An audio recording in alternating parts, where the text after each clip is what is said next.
সামনেই কিন্তু অক্ষয় তৃতীয়া। এই অক্ষয় তৃতীয়াতে কি করলে সারা বছর 9টি গ্রহ খুব ভালো থাকবে। দেখুন, অক্ষয় তৃতীয়ায় সর্বমহৎ কাজ হচ্ছে দান। কি দান করবেন, কিভাবে দান করবেন, তো চলুন দেখে নেওয়া যাক।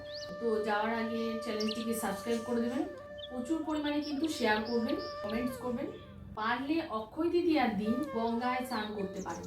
আপনারা একটা প্যাকেট তৈরি করতে পারেন, তাতে 100 গ্রাম ছাতু। ছাতু হচ্ছে বৃহস্পতির প্রতীক। যে কোনো একটা ছোট ড্রিঙ্কস বা ছোট জলের বোতল হচ্ছে চন্দ্রের প্রতীক। তার সাথে মিছরি হচ্ছে শুক্রের প্রতীক। এবং তার সাথে আপনারা বাতাসাও দিতে পারেন, কিন্তু গুড়ের বাতাসা দেবেন 100 গ্রাম, সেটা হচ্ছে মঙ্গলের প্রতীক। কিছু পারেন তো সবুজ আঙুর দেবেন, এটা বুধের প্রতীক।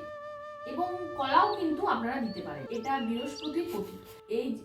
এই জিনিসগুলোকে একটা কালো প্লাস্টিকে ভরে, কালো প্লাস্টিক হচ্ছে শনির প্রতীক, বা কোনো কালো রুমালে বেঁধে আপনারা আর যেমন সামর্থ্য 3 জন, 5 জন, 9 জন, 11 জনকে আপনারা পারলে দান করুন। কিংবা মানুষকে পারেন যদি ছাতুর শরবত খাওয়ান, লেবু জলের শরবত খাওয়ান। লেবু হচ্ছে বুধের প্রতীক, চন্দ্রের প্রতীক হচ্ছে চিনি, শুক্রের প্রতীক হচ্ছে জল। এই উত্তাপে আপনারা মাটির কলসিতে মানুষকে জল দান করুন। মাটির কলসি হচ্ছে মঙ্গলের প্রতীক।